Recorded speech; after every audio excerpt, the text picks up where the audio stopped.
Olá, você que nos assiste por mais uma aula que nós estamos colocando aqui no YouTube, da nossa Escola Bíblica de Aperfeiçoamento Cristão, a EBAC. Seja muito bem-vindo ao canal da Igreja Presbiteriana Shalom e espero que você seja bastante edificado onde você estiver assistindo nesse momento. Nós estamos numa série de mensagens de estudo e mensagens sobre os milagres de Jesus. E falando sobre alguns dos milagres, nem todos, né? Mas alguns dos milagres de Jesus, porque são muitos relatados na Bíblia, e como a própria palavra diz, existem muitos outros que sequer foram relatados. Muitas outras milagres de Jesus. Então, nós temos feito isso toda semana.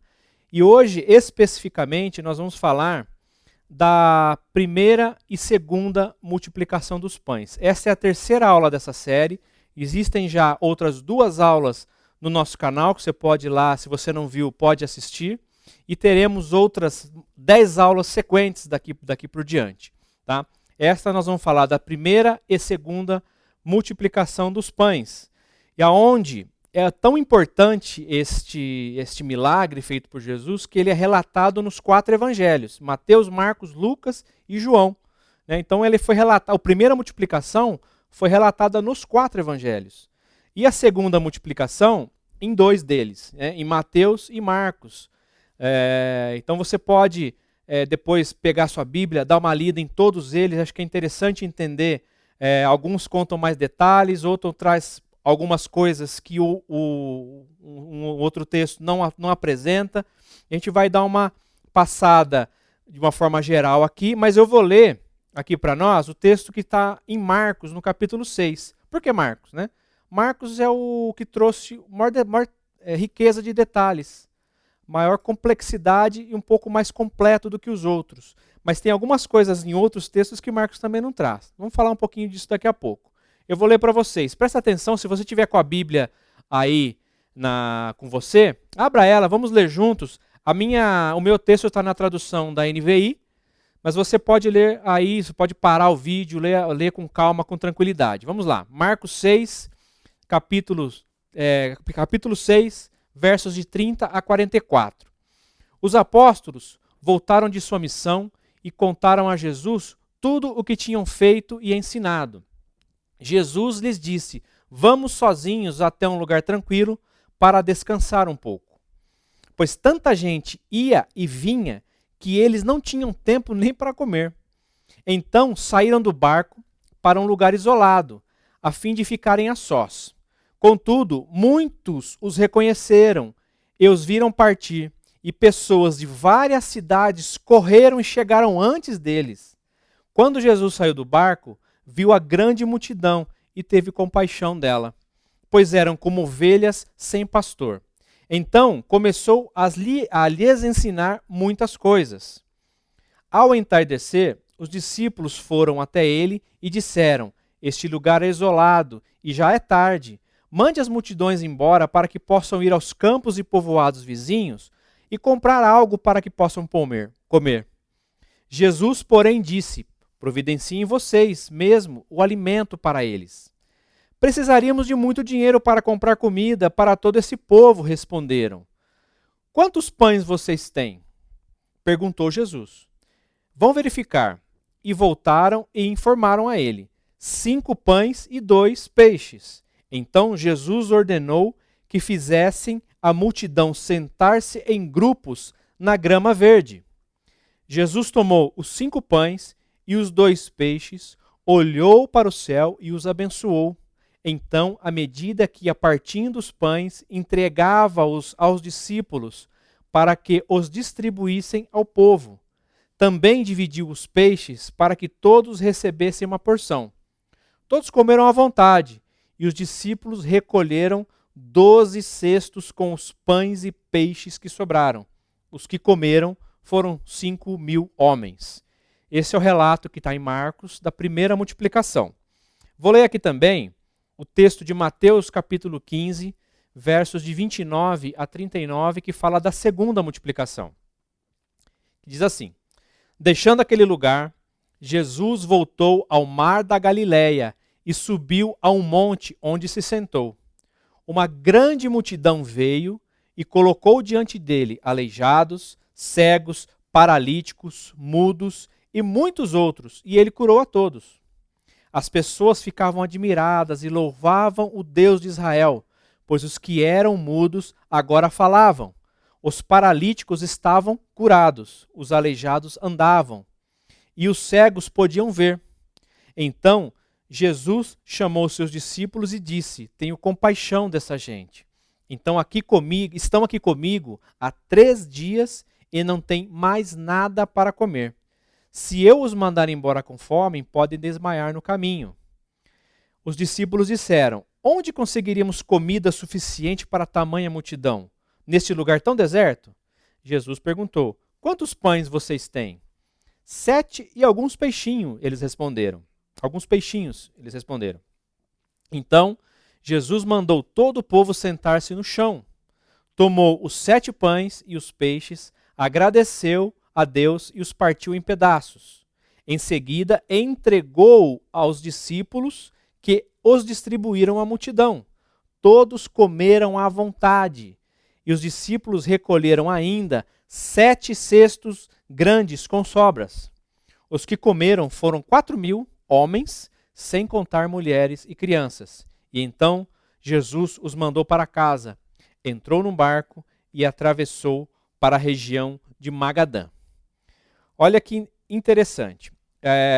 Nós estamos estudando os milagres. Eu queria trazer para a gente ver a importância de estudar a palavra de Deus e os milagres, um texto que está no livro de Spurgeon.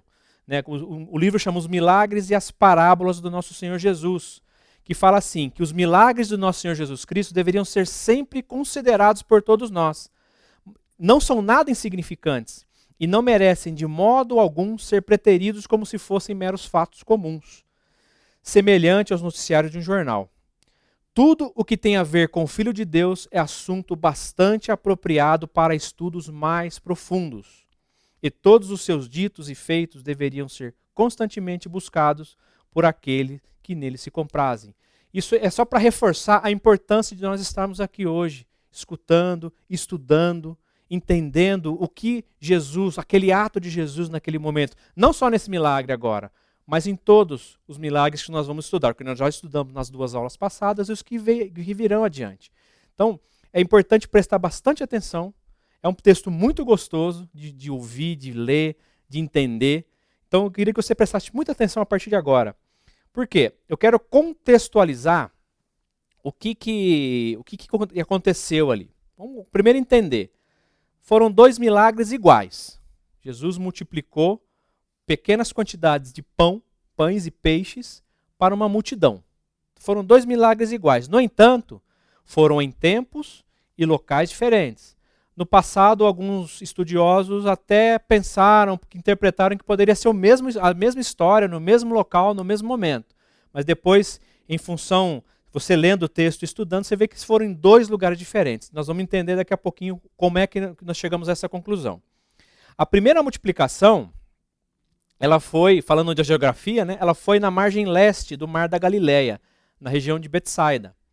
E ela foi fora já dos territórios de Herodes Antipas. Vamos entender por que isso. Ela foi, nós podemos deduzir, né, estudando, que ela foi na primavera, porque a grama estava verde. Jesus falou que eles sentem na grama, né, em grupos, as famílias. A grama estava verde, então foi provavelmente na região na estação da primavera. E Jesus queria descansar. Ele queria privacidade para ele e para os seus discípulos, porque eles estavam cansados. Jesus usando de toda a sua humanidade. É tão legal ouvir isso, né? Porque Jesus usava de toda a sua humanidade. Ele sente fome, sente cansaço, ele precisa de um momento para ele, né? Mas, ao mesmo tempo, ele sentiu compaixão. Nós vamos falar disso um pouquinho. A primeira multiplicação foi após o que a Bíblia chama do envio dos 12. Jesus envia os 12 apóstolos para a região em duplas, né? Está aí no texto de Marcos, capítulo 6, podem ler depois. Eles enviam os apóstolos em duplas para pregar o evangelho, e os apóstolos vão pregar o evangelho e fazem várias curas e milagres também naquela região. essa primeira multiplicação foi após a decapitação de João Batista. Um pouco depois disso, né? E logo em seguida, né, para a gente traçar a linha do tempo, Jesus anda sobre as águas ali no Mar da Galileia. Essa aula é a próxima, não perca, já estou fazendo a propaganda da próxima aula, que Jesus andando sobre as águas, não vamos falar disso agora, mas é a próxima aula, mas só para vocês entenderem a ambientação. E é importante dizer que muitas vezes Jesus saiu dali, nós podemos interpretar isso, né? Foi após o envio dos 12, Herodes Antipas não estava satisfeito com aquele povo falando em nome de um tal Messias que estava ali pela região. João Batista estava batizando as pessoas, ele mandou cortar a cabeça de João Batista, começou uma certa perseguição. Talvez Jesus tenha interpretado isso como um risco para aquela multidão que o seguia e saiu da área de Herodes Antipas. Ele atravessou o Mar da Galileia e foi para a terra de Filipe, do outro lado do Mar da Galileia. A segunda multiplicação dos pães também foi na beira do Mar da Galileia, só que ela foi após Jesus sair da região de Tiro e Sidom, né, e andou até o Mar da Galileia. Não fala exatamente aonde, né, o local, mas foi também à beira do Mar da Galileia. E a gente pode dizer que foi em outra época, porque Jesus ali fala, peça para eles sentarem no chão, ao chão, né? Então não tem grama. Então pode ser que foi em uma outra estação, em um outro momento, que não tinha mais a grama. E o texto também relata, da segunda multiplicação, que eles ficaram ali por 3 dias, já estavam cansados. Jesus tinha feito muitas curas, né, muitos milagres ali, o povo louvava o Deus de Israel. Então tudo isso são para contextualizar, para entender que foram o milagre foi igual, mas foram em 2 momentos diferentes também. Tá? Vamos falar um pouquinho sobre a questão da geografia ali ainda, né? Para vocês entenderem. Esse aqui é o mapa da região ali de Israel hoje, é o mapa atual. O Mar da Galileia está lá ainda, ele é essa porção de água ali ao norte de Israel, divisa com a Síria, ok? E dando um zoom ali no Mar da Galileia, né? Esse foi o caminho que Jesus fez. Eles estavam na primeira multiplicação. Eles estavam em Cafarnaum, atravessaram por água até a região de Betsaida, né? E o povo seguiu. O povo a Bíblia não diz se foi também com barcos ou se foi a pé, mas o que diz é que eles chegaram primeiro que Jesus. Eles souberam, a notícia se espalhou pela região, Jesus vai para aquele lado lá. E todo mundo foi para trás dele, né? Olha como o povo estava sedento, estava faminto, né? Por Jesus. Então, essa é o trajeto que Jesus fez ali na primeira multiplicação. Outra coisa também importante, aqui era, na parte de lá, era a região onde Herodes Antipas era o governador. Essa região de cá era a região de Filipe. Então, ele saiu da região de Herodes e veio para a região onde Filipe governava. Aqui, na segunda multiplicação, ali vocês estão vendo aqui nessa parte norte a cidade de Tiro. Sidom fica um pouquinho acima, não saiu aqui no mapa. Ele estava nessa região aqui e veio para essa região, no Mar da Galileia também. Provavelmente, o texto não diz, mas provavelmente talvez um lugar mais próximo ali, que é na região de Cafarnaum ali novamente, né? Então ele fez, toda essa multidão o seguiu desde Tiro até o Mar da Galileia, onde eles ficaram por 3 dias com Jesus fazendo curas e milagres naquela região. Importante também, um outro elemento histórico, é que na época não se contavam mulheres, né, e crianças. Então eles falavam dos números 5.000 homens, no primeiro milagre, 5.000 homens, sem contar mulheres e crianças. E no segundo, 4.000 homens, sem contar mulheres e crianças. É muito interessante isso, porque a gente está falando de 4.000, 5.000, mas o número absoluto é bem maior que isso, com certeza. Né? Se a gente for estimar aqui, nós vamos chutar, lógico, não tem nenhum estudo que fala disso, mas nós podemos chegar a facilmente, em cada um desses milagres, em torno de 15 a 25 mil, de 15 a 20 mil pessoas. Ou seja, não foi um milagre só para 5.000 ou 4.000. Foi para muito mais gente. 2, 3 vezes mais do que isso. Alguns estudiosos no passado ainda falam em 25, 30 mil pessoas, porque as famílias geralmente eram grandes, eram vários filhos, né? Então, mas como não tem uma coisa um pouco mais realista, entre 15 e 20 mil pessoas em cada momento desse. Olha o tamanho dessa multidão. Como é que foi na época 15 mil pessoas aproximadamente, né, seguindo Jesus em um trajeto bastante longo, né? As pessoas iam atrás dele, atravessou, o pessoal foi atrás dele novamente. Então imagina essa multidão se movimentando, o quanto não incomodava aqueles governantes da época. Ok? E os pães e peixes, dos dois falam de pães e peixes porque faziam parte de uma alimentação básica da região. Como nós hoje no Brasil comemos o arroz e o feijão, o pão e o peixe fazia parte da alimentação básica dos moradores daquela região. Bom, falamos aqui da parte prática, da geografia, dos elementos históricos. A gente tem que entrar agora nos ensinamentos de Jesus. O que eu consegui perceber, né, com o estudo desses textos, é que aquilo foi uma grande aula. Uma grande aula que Jesus queria ensinar. Ele ensinou algumas coisas muito importantes que nós podemos trazer para nós hoje.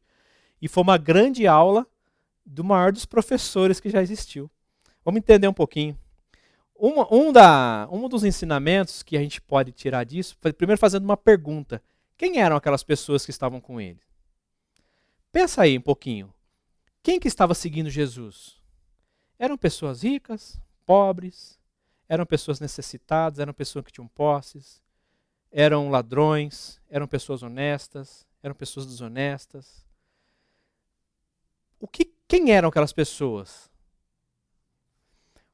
No final, qual que é a resposta para essa pergunta? É simplesmente não importa. Não importa quem eles eram. Jesus não fez nenhum tipo de recriminação, nenhum tipo de segregação. Simplesmente não importa. Jesus acolheu a todos eles, todos que ali estavam. Em momento algum, Jesus falou, esse vai receber o peixe, esse vai receber o pão, ou esse não vai receber nada. Em momento algum, ele pediu para as pessoas sentarem em grupos, que provavelmente as suas famílias, e ele alimentou a todos, sem exceção. Então, quem eram aquelas pessoas? Não importa. Estavam ali sedentos pela palavra, sedentos pela verdade, e ali eles foram alimentados. Um ensinamento que Jesus nos dá é a compaixão. Né? Ele teve compaixão. Todos os textos falam, os seis textos que eu citei no começo, falam da compaixão. Jesus se compadeceu daquelas pessoas. E ele cita no texto de Marcos que eram como ovelhas sem pastor. Então ele precisavam, os religiosos daquela época falavam, eles eram estudiosos, sabiam da literatura bíblica que eles tinham, dos escritos que eles tinham naquela época, eram extremamente cultos, mas vazios. E não supria a necessidade daquele povo, que era escutar verdadeiramente sobre Deus. E Jesus trazia essa linguagem simples, que a gente estudou no módulo anterior, trazia muitas parábolas, muitos ensinamentos simples que as pessoas compreendiam, do que os ensinamentos cultos e legalistas dos fariseus da época. Então, os fariseus não supriam, os religiosos da época não supriam essas necessidades. Jesus fazia isso. Então, como ovelha, ele era o pastor daquelas ovelhas, o verdadeiro pastor. Um outro ensinamento importante é com relação a servir, a ser generoso. Em todos os momentos ele envolveu os seus discípulos a servir. Ele perguntou, ele sabia da resposta já, mas ele perguntou, quantos peixes você tem aí? O que nós temos de comida? Quanto você tem de dinheiro? Né? Quanto nós temos para comprar comida para essas pessoas? E um dos textos fala. Né? Os discípulos traziam a informação, mas só para fazê-los pensar. Jesus já sabia o que ele ia fazer naquele momento. Ele já sabia da resposta. Sabia que aquilo, 5 pães, 2 peixes, 7 pães e alguns peixinhos, era insuficiente por si só. Então ele já sabia, porque ele queria mostrar, ele queria ensinar aqui a generosidade, a servidão, para que os discípulos pudessem servir de uma forma como Jesus gostaria que fosse, como os ensinamentos de Deus traz. Então é outro ensinamento. Mais ensinamentos aqui que traz nesse texto. O sentar em grupos, que ele fala, vamos sentar em grupos, né, na grama. por ordem e por família, provavelmente, assim como Moisés fez no Monte Sinai, mandou sentar as famílias, é por ordem. Por quê? É a comunhão entre os irmãos, a nossa comunhão. Olha como é uma sala de aula, né? Então, a compaixão, a servidão, a comunhão agora. Vamos nos unir aqui, as suas famílias. Geralmente, eles tinham costume de que o líder da família, o patriarca, o ancião, quem seja ali, de costume que ele servia. Provavelmente, os apóstolos entregavam o alimento para esse líder daquele clã, daquela família, e ele servia os seus ali naquele meio. Então, isso é uma questão da comunhão entre nós, que nós precisamos ter essa comunhão entre os nossos irmãos, entre a nossa família, né? Seja a família de casa ou a família da nossa fé. E Jesus deu graças. Ele, em todos os textos também demonstra, ele levanta os elementos ao céu, agradece a Deus, dá graças, porque ele quer demonstrar, ele quer mostrar para as pessoas a dependência que nós temos que ter de Deus. Só Ele pode suprir as nossas necessidades. Olha que importante, Jesus fez isso. Se Jesus quisesse, Ele não precisava fazer. Ele era o próprio Deus. Mas Ele fez isso para dar esse ensinamento para as pessoas, demonstrar dependência a Deus. E gratidão àquele, só aquele que supre todas as nossas necessidades. Então, dependência e gratidão, que é bastante importante também. E, no final, Ele instrui a recolher as sobras. Ele instrui, vamos recolher as sobras. Eu, estudando isso, eu imagino que possa ter algumas aplicações práticas no recolher as sobras. Acho que na forma humana, praticidade, é limpeza mesmo. Vamos recolher aqui, não vamos deixar esse negócio sujo aqui não. Né? Esse é um ponto. E outra coisa, não há desperdício, não é para ter desperdício dos nossos recursos. Ali estavam recursos de alimentos, né? Em qualquer tipo de recurso que nós tivermos, não é para ter desperdício. Por quê? Tem algumas coisas que a gente precisa entender. Primeiro, o que sobra, para que vai fazer com essa sobra? O texto não fala. Mas o que pode ser feito com essa sobra? O que a gente pode interpretar com isso? E se chegou alguém atrasado? E os apóstolos? Eles tinham que se alimentar também. O próprio Jesus se alimenta, né? Quem chega atrasado pode comer também. E se ainda assim sobrar mais coisas, nós podemos distribuir a quem precisa. Para um pecador, nunca é tarde demais. Então, se você chegar atrasado, você é pecador, nunca é tarde demais para se entregar a Jesus. Nunca é tarde demais para se colocar diante dele e se alimentar do alimento que ele oferece para nós. Essa é a mensagem. E essa é a mensagem que traz esse finalzinho aqui. Pode se passar despercebido se você ler rapidinho assim. Recolher a sobra, sobrou 12 cestos. E aí? Parou? Não. Existe toda uma mensagem por trás disso, que Jesus quer trazer também. Né? Então, aqueles que serviram vão se alimentar, se alguém chegou atrasado vai se alimentar, e aqueles que necessitam podem se alimentar em abundância. Foi tão abençoado esses 2 momentos de multiplicação dos pães, que aquilo pode ser dividido para as pessoas. Em um outro texto, Spurgeon, o Spurgeon, eu falo de Spurgeon aqui porque ele foi um dos maiores teólogos que já surgiu, né? Um dos maiores estudiosos da palavra de Deus. E ele diz assim: suas maravilhas consumadas jamais hão de exaurir o seu poder. Ele tem continuamente renovado o orvalho da juventude sobre si. O nosso amado Emanuel ainda não deixou de ser o mesmo Deus conosco de sempre. Ou seja, esse milagre, esse texto, esse ensinamento de Jesus, ele pode ser aplicado para nós hoje, ele nunca envelhece. É o tipo de situação que nunca envelhece, nós vamos aplicar na nossa vida. Isso foi escrito, foi feito, né, há mais de 2.000 anos atrás, foi escrito um pouco depois, também há muito tempo, e é aplicável até hoje, todos esses ensinamentos. Então sim, a palavra de Deus não envelhece. E o Emanuel, que nunca deixou de ser o mesmo, né? Assim como diz a palavra, ele é o mesmo hoje, ontem e para sempre. Então é muito importante a gente entender que isso não envelhece nunca. Vamos entender um pouco qual a necessidade que surge ali nesse texto, né? Acho que a maior necessidade de todas que a gente pode puxar é que aquele povo, ele precisava de uma direção. Eles estavam sedentos. Lembra que eu falei que muitos saíram, deram a volta no mar da Galileia. Alguns pode ser que tenham atravessado por barco atrás de Jesus. Outros andaram de Tiro até a beira do mar da Galileia. Não sei quanto tempo isso dava a pé na época, mas provavelmente alguns dias, e ficaram mais outros 3 dias junto com Jesus ali, para receber o milagre, para receber a bênção, para ser alimentado espiritualmente, para ouvir a verdade. Então, essas pessoas estavam precisando de algo, elas tinham essa necessidade e viram em Jesus o verdadeiro pastor daquelas ovelhas. Eles sentem hoje uma necessidade de direção, de orientação. E quantas pessoas hoje estão precisando disso? Vamos olhar para os nossos dias de hoje. Né? Jesus deu exemplo, como eu já falei, ao expressar a gratidão, né? Gratidão, deu graças ao Pai. Provavelmente aquele povo, ele deve ter lembrado de Elias, de Eliseu.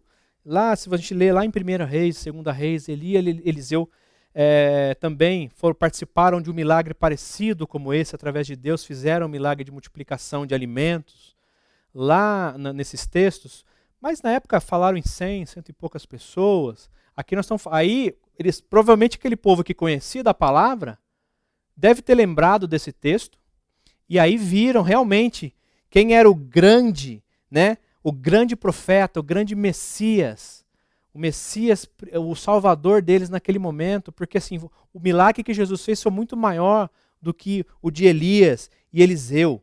Tanto que, em um dado momento nos textos bíblicos, eles queriam fazer Jesus como rei, né? O rei desse mundo terreno. E Jesus não. Jesus falou, eu não sou deste mundo. Né? O meu reino não é deste mundo. Então, Jesus sabia a sua missão. E esse povo, ele precisava mostrar para esse povo qual era a sua missão aqui na terra. E a repetição de milagres, tanto nos textos como de Jesus, que fez esse milagre por 2 vezes, é bem didático para entender, né? Que ele enfatiza que Jesus, ele mesmo, é o operador dos milagres, que cuida dos necessitados. E ele mostra, como eu já falei um pouquinho, ele mostra amor por todos. Ele ajudou igualmente crentes e descrentes. Ele louvou gentios por crerem nele. E também ele repreendeu incrédulos que viram o que ele fez e ainda assim não acreditaram. E em todo momento, os seus discípulos estavam envolvidos ali em tudo. Por quê? Ele era não é bem essa palavra, mas ele era a diretoria ali do reino dos céus, né? Para que precisavam passar isso adiante, que foi dada a missão para eles quando Jesus foi assunto aos céus. Então, isso tudo está envolvido nessa direção das ovelhas sem pastor. Trazendo isso para os nossos dias, né? As pessoas ainda andam perdidas. Elas andam perdidas, buscando milagres nos mais diversos lugares. Nos mais diversos lugares. E muitas delas não buscam Jesus. Né? Deus é bom para todos. A chuva cai para os justos e para os injustos. E negligenciar isso é um ato que nos distancia de Deus. Negligenciar essa percepção de que Deus é bom para todos, isso nos distancia dele. Hoje as pessoas têm procurado pessoas mundanas, líderes em geral. Né? Não só hoje, mas desde a antiguidade, nos textos bíblicos, as pessoas procuravam líderes, tanto políticos quanto religiosos, que nos lugares errados, essas pessoas falam, prometem, e falam bonito, têm uma eloquência maravilhosa. Né? Alguns falam docemente aos ouvidos, eles falam que as pessoas gostariam de escutar, mas eles são incapazes de dar o que o povo realmente precisa. Esse é uma grande armadilha, porque as pessoas ficam ali endeusando, né, os líderes numa vã ilusão de que eles irão fazer alguns milagres. Infelizmente. Então cabe a nós, né, nós que cremos em Jesus, que trazer essa palavra para essas pessoas, mostrar isso para elas, né, para elas que elas possam ter essa direção na palavra de Deus, o que nós estamos estudando aqui hoje. Se você está estudando, é uma direção que nós estamos recebendo a todo momento. Eu estou lendo esse texto agora, pode ser que você leia esse texto daqui a alguns meses adiante, alguns anos, e possa ver uma outra coisa, uma outra lição que você percebe para a sua vida. Nosso papel, ainda por cima, não é julgar essas pessoas. e sim apenas amá-las. Às vezes nós vemos pessoas amigas, queridas, amados, que estão perdidos, e mesmo assim eles não querem acreditar. Nosso papel não é julgar, é levar a palavra, é orar por elas, é amá-las de uma forma como Jesus amou.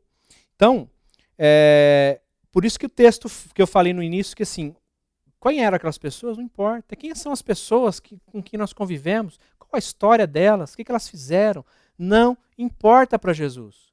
E não importa para trazer elas para o Evangelho, para falar de Jesus para elas. Nós não podemos julgar isso. Para quem nós vamos falar? Para onde nós vamos pregar? Para onde nós vamos levar a palavra de Deus? Não importa. Simplesmente não importa. Faz parte da nossa orientação, Jesus nos deu, de levar o Evangelho a todas as nações do mundo. Então, nós temos que fazer isso sem nenhum tipo de recriminação. Isso é muito importante, tanto dentro da igreja quanto fora da igreja. E fazer com que as pessoas entendam e sintam, principalmente, o amor de Jesus que a gente pode testemunhar para elas. E aí, já partindo para o final aqui, qual foi a ação de Jesus diante dessa situação toda? Como é que a gente pode entender? Ele fez uma única ação importante, ele fez várias ações, mas a mais importante de todas é o amor. Ele amou. E eu repito que isso é muito importante nesse texto. Ele não julgou, ele não segregou, ele não desprezou, ele não apartou, ele somente amou e teve compaixão daquele povo. Ele não deixou que aqueles que o procuraram sem atendimento, sem a cura, sem o alimento. Ele alimentou a todos, seja de uma forma espiritual, seja o alimento físico. Ele deu àquele povo, ele supriu a necessidade daquele povo, simplesmente com amor. Não existe nada que a gente possa fazer sem o amor. E Jesus ama, ele nos ama, ele sabe o que nós precisamos, ele tem a fórmula, não sei se é secreta para ele, mas ele tem a fórmula para que nós possamos suprir as nossas necessidades. Ele é a nossa fórmula, Jesus Cristo e mais ninguém. É Ele, Ele nos ama incondicionalmente, a todo o momento. E, tanto que, em todos os textos, fala assim, vou reler de novo, quando Jesus saiu do barco, viu grande multidão e teve compaixão dela. Os 6 textos falam de compaixão, né, que Jesus teve compaixão, ele se compadeceu. Ele estava cansado, ele estava exaurido, ele estava querendo descansar, querendo um momento de privacidade, mas ainda assim, ele não abandonou. Então Jesus nos ama, simplesmente nos ama. E aí, partindo já para o final, eu queria deixar um texto que está em Mateus 11, de 28 a 29. Um texto bem conhecido para a gente finalizar essa aula. Venham a mim, todos vocês que estão cansados e sobrecarregados, e eu lhes darei descanso. Tomem sobre vocês o meu jugo. Deixem que eu lhes ensine, pois sou manso e humilde de coração, e encontrarão descanso para a alma. Então você que está aí nos assistindo, se você estiver faminto, está cansado de levar essa carga do pecado nas costas, está faminto, você não precisa fazer nada além do que crer em Cristo e se entregar para Ele. E Ele fala, venham a mim todos aqueles que estão sobrecarregados, que estão cansados. Você não precisa fazer nada, não precisa assar pão, não precisa colocar o peixe na churrasqueira, ou na grelha, ou no forno, não precisa fazer nada. Isso já está pronto, o banquete está aqui, está entregue, na mão de Jesus, entregando para você. Só basta se entregar, sempre, né? Ou já estão, inclusive, abençoados e entregues a você. Abra a boca e aprecie este alimento que Jesus pode dar. Essa fé é tudo o que é preciso. O Senhor concede. Então, receba essa salvação gratuitamente. Ele não cobra nada para isso, né? Receba gratuitamente essa salvação com fé e com esperança. Que Jesus, eu tenho certeza, está de braços abertos para recebê-lo. Que Deus o abençoe. Eu espero que nesse curto período tenha aprendido um pouco mais sobre a palavra de Deus, entendendo.